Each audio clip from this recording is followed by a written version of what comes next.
lockdown जाफिनसिगोन नामा कर'नानि तो कर'नानि मोननैसो गोदान आपडेट फैदों आं बेखौ नोंथांमोनजोंहाय क्लेरिफाइ खालामलायनो सावरायनो नैबे भिडिअखौ लाबोनाय जादों जोंहा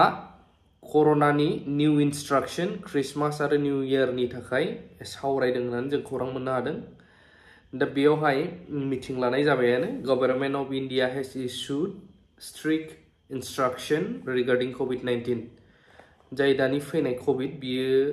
JN1 जायखौ जों होननानै खोनागासिनो दङ बे वेरिएंट तो बिनि सायाव डक्टरा मा बुंदों दा गभर्नमेन्टआबोथ' सावरायदों गोबांथार जोंहा बी केयरफुल सिंगापुरनिफ्राय दा बारबोनानै इन्डियायावबो फैबाय सिंगापुराव एराउन्ड 56,000 इनफेक्टेड आरो किसुमान थैनायनिबो खौरां होदोंमोन दा बिनिनो इन्डियायावबो बारस्लायबोबाय दा नैबे वेरिएंटआ गोबां दाब दाब स्टेट्सफोरावहाय दा थांलाय फैलायाथ' जाबाय थायो ट्रेनजों फ्लाइटजों दा एरनो हागौ होननानै साबधान होदों माखासे दा बे साबधानफोरा मा सासे डक्टरनिफ्रायनो जों खोनासंनानै लागोन रावबो हिन्दी बुजिद्रायैथ' गैखाया आंनि आन्दाजाव नोंथांमोना नायनो हागोन दा बावहाय फोरमायनाय बायदिब्ला government of India has issued strict instructions regarding कोविड-19 नंला बियो एबारना JN1 on the eve of New Year and Christmas an emergency meeting of the Indian government regarding COVID on 20 December in Karnataka it is mandatory for people above 60 mask गाननांगौ आरो जायफ्रा माखासे issue मोनदों लोमजाख्रुनाय बा गगा अब्लाबो नर्मेलि साननानै डाटा डक्टरनि सिम थांनो बेफोरबायदि माखासे इन्स्ट्राक्शन दा डक्टरा मा बुंदों बेखौ जोङो जयैहाय मोजाङै क्लेरिफाइखौहाय खोनासंनानै लागोन एसेब्लाबो बुजिगोन होनना आं सानो नैबे गोदान इन्स्ट्राक्शन दे आरो जायफ्रा दहाय बै मोनसे चेनेलाव नायाखैमोन जोंहा मानगोनां प्रेस मुसाहारि सारा डिआर नाब्ला सारमोनखौ लानानै माखासे खोथा बुफ्रुदों आरो बेखौ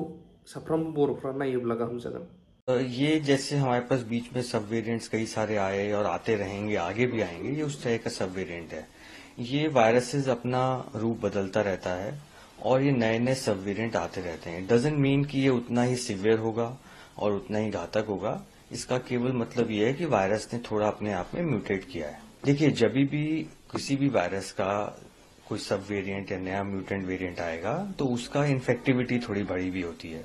तो इसी की सेम यही कहा जा रहा है कि इसकी इन्फेक्टिविटी ज्यादा है ज्यादा लोगों के अंदर ये फैलेगा बट डजंट मीन कि ज्यादा सिवियर होगा ज्यादातर लोगों को इसके अंदर जो अब तक रिपोर्टेड है माइल्ड सिम्टम्स हैं खांसी जुकाम सर दर्द होना बुखार गला खराब यही सिम्टम्स हैं ज्यादातर लोगों के अंदर और माइल्ड हैं 4-5 दिन में ठीक हो रहे हैं जो हमारे पास जानकारी इस वेरिएंट के बारे में चाइना से या सिंगापुर से या यूएस के एक्सपीरियंस से है वो एक्सपीरियंस यही है कि एक सब वेरिएंट है लेकिन एक माइल्ड वेराइटी है हाँ कोई भी नया वेरिएंट आएगा तो हमें थोड़ा जागरूक होने की जरूरत है और हमें टेस्टिंग थोड़ी बढ़ानी पड़ेगी और हमें इसका इन्फेक्शन को कंटेन करने के लिए थोड़ा आइसोलेशन या हमें थोड़ा प्रिकॉशंस लेने होंगे दिनै रन्जन दैमारिल' नङा बेजों लोगोसे गोबां इन्दिनि सेंग्राफ्रा दिनै NIA नांनानै दिनै बिथांमोना फास्ट ट्रेक कर्टआव दिनै बिथांमोना फासिनानै दङ शक्तिनि गेजेरजों सासेबो दिनै जेलाव थानाङा गजोबगोन होननानै बुंदों रन्जन दैमारि बिथांखौबो माने उदां अखाराङाव फैनानै मोजां खामानि मावनो हागोन बिथांमोना बुंदोंमोन नोंथांमोना हस्साके जुदि रन्जन दैमारिजों लोगोसे जायफोर दिनै एनडिएफबि सेंग्राफोर दिनै जेलाव दङ बिथांमोनखौ बख'नायनि मोनसे इनिशिएटिभ लादों ना लायाखै जोङो एसेम्बलिनि जुगिदि सोंदों जों बुंदों